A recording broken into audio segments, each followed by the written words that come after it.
Hi, today I'm going to tell you 3 atmospheric stories for the night. Sweet dreams. Story 1: The Night Train to Nowhere. There are nights when the city around you feels just a little bit too loud, even in the middle of the dead of night. Thoughts keep racing through your mind in an endless stream, making it completely impossible to fall asleep. On nights like those, I have a personal tradition that very few people know about. I get dressed, put on my headphones, and walk down to the central train station. Late-night trains hold a very specific kind of magic. There is none of the daytime hustle and bustle, no loud announcements, and no rushing crowds.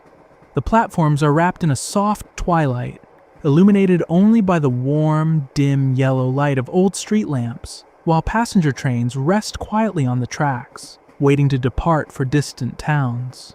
On this particular night, it was right around mid-October, I arrived at the station at about 1 a.m. Standing on the far end of Platform 6 was a lone passenger train, just 4 cars long.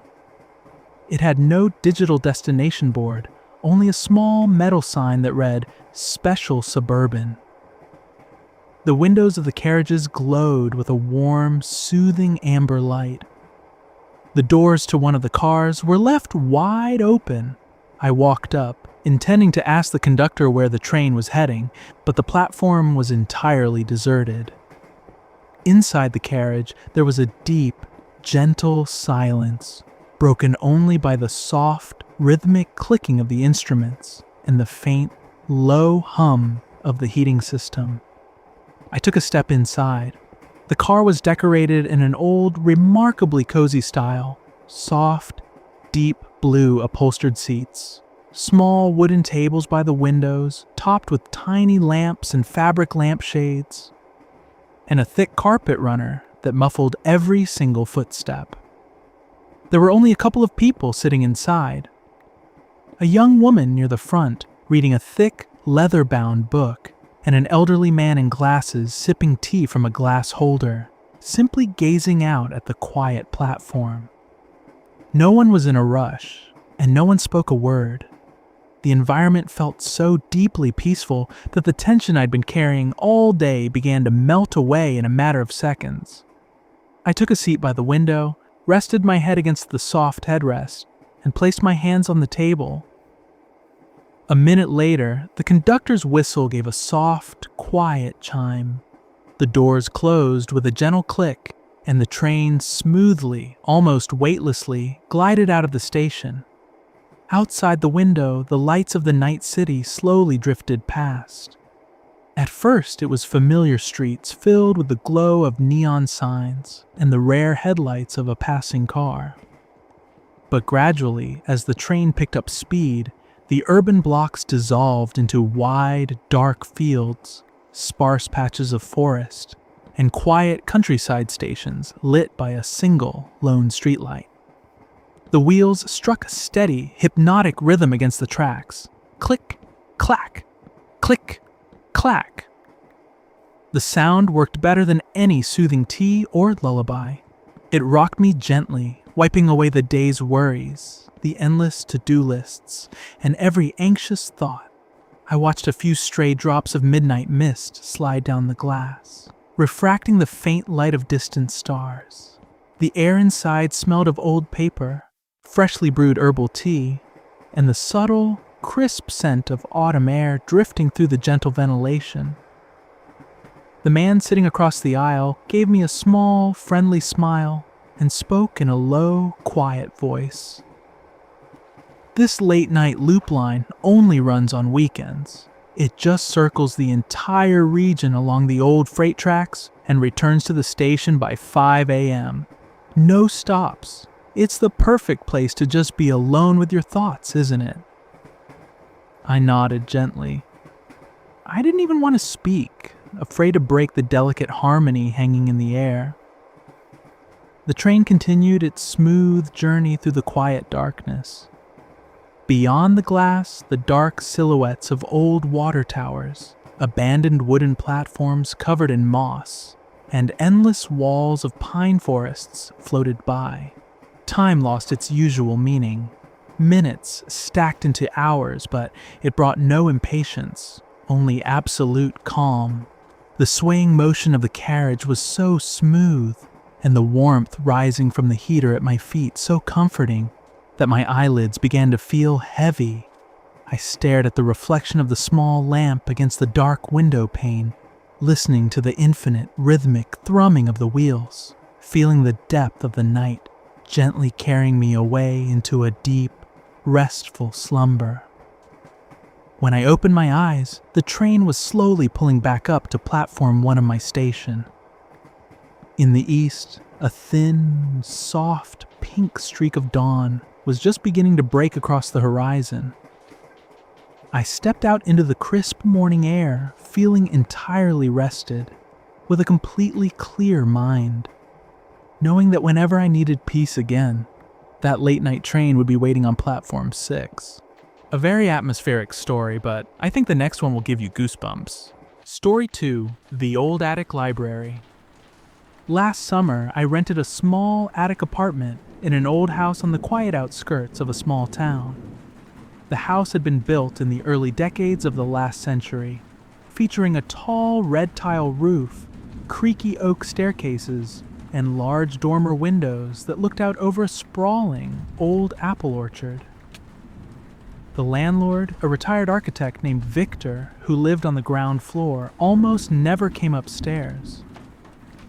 When he handed me the keys on my first day, he mentioned offhandedly, "Up on the very top attic level, right above your room, there's a small wooden door.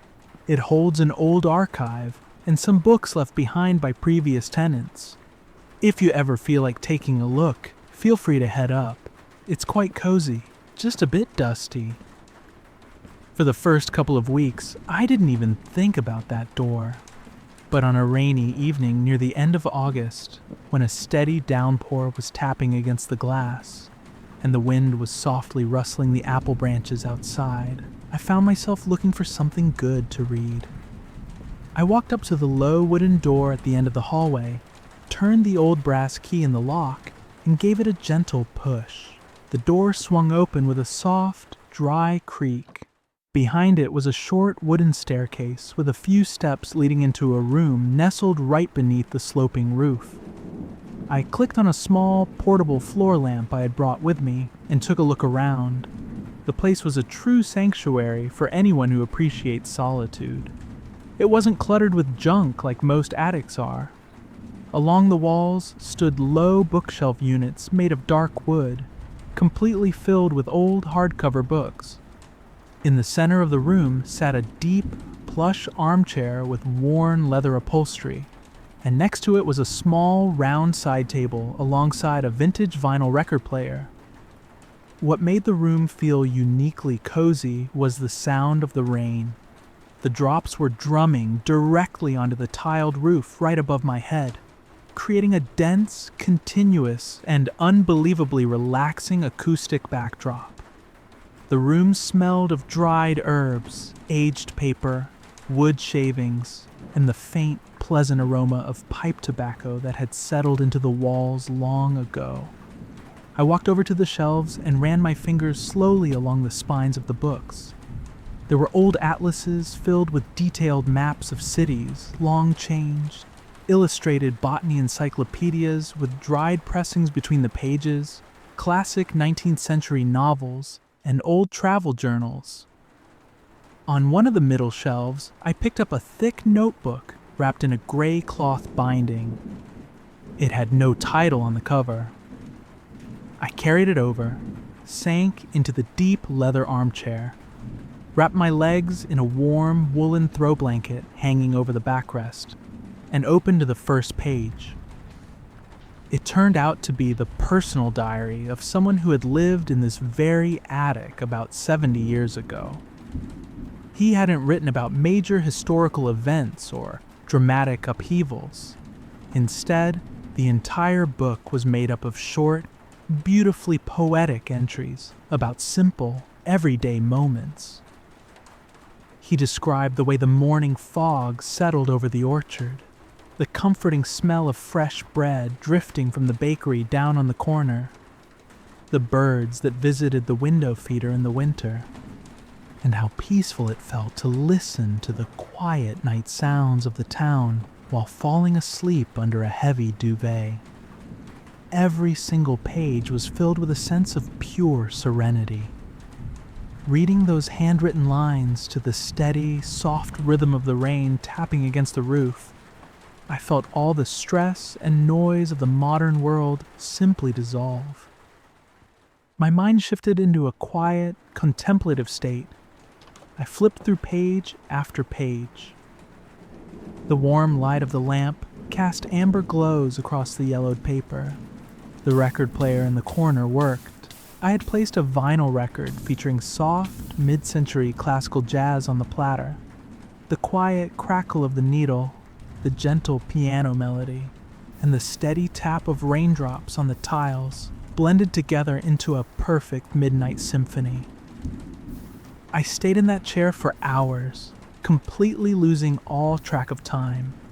There was nowhere I needed to rush to, no messages to answer, and no screens to check. It was pure, unfiltered peace.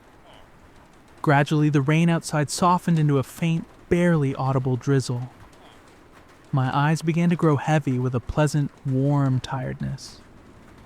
I closed the journal, placed it on the side table, wrapped the blanket a little tighter around myself, and right there, in that old leather chair beneath the roof, I drifted off into the deepest, most restorative sleep I had experienced in years.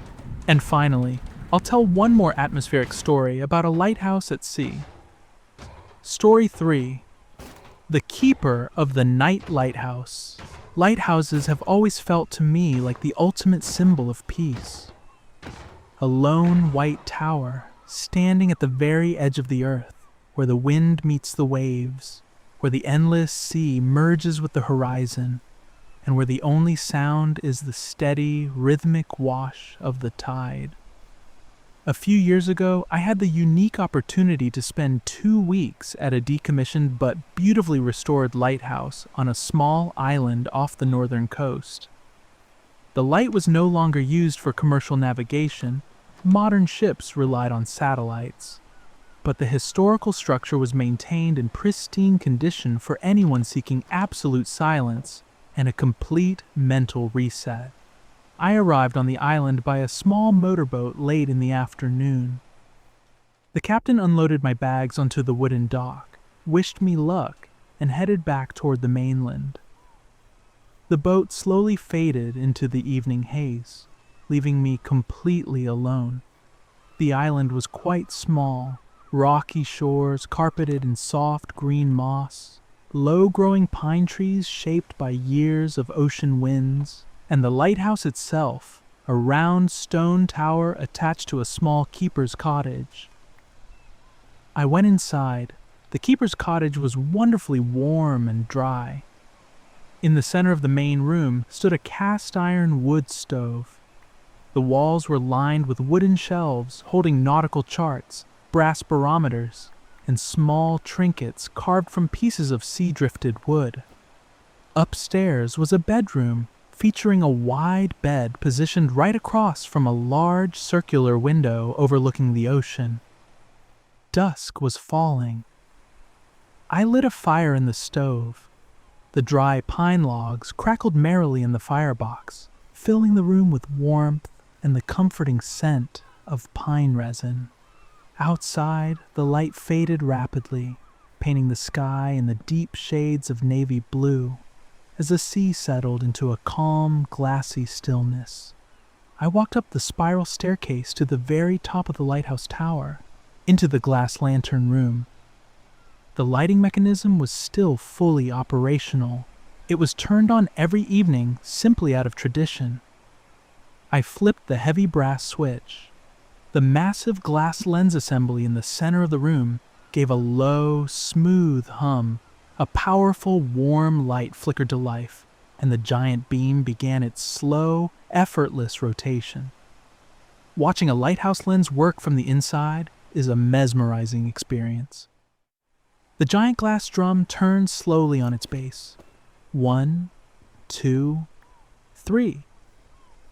The beam cuts through the night over the water, reaches out toward the horizon, and sweeps back around again. The rhythm repeats every 12 seconds with absolute precision. I sat on a wooden stool inside the glass lantern, rested my chin on my hands, and gazed out into the dark expanse of the ocean. Below, at the foot of the cliff, the waves were rolling in with a quiet, gentle rustle. Swoosh. The water slid up the smooth pebbles. Hush. It pulled softly back out into the deep. That ocean rhythm, combined with the smooth sweep of the light above, induced a feeling akin to deep meditation. Thousands of bright stars appeared across the clear night sky. Far out on the horizon, the faint navigation lights of a distant cargo ship slowly glided past. It looked like a tiny firefly floating in the vast, quiet wilderness of the night. You realize just how grand the world is, and how small and insignificant daily worries really are. Around midnight, I went back downstairs, poured myself a mug of hot herbal tea, and stepped out onto the small open terrace near the water. The night air was crisp, clean, and salty. A light breeze brought the cool freshness of the sea. I stood at the edge of the cliff, taking slow sips of tea, listening to the ocean breathe. There were no artificial noises here, no traffic, no city sounds, no vibrations from cell phones. Just pure, timeless tranquility. An hour later, I stepped back inside, bolted the heavy oak door shut, and went up to the bedroom. The stove downstairs was still radiating a soft, gentle warmth. I climbed into bed and looked out the circular window. Every 12 seconds, the warm sweep of light from the tower above glided across the glass of my bedroom, softly illuminating the room before drifting back out over the sea. The steady sound of the surf outside, the quiet crackle of the dying embers in the stove, and the rhythmic pulse of light on the ceiling created the perfect conditions for rest.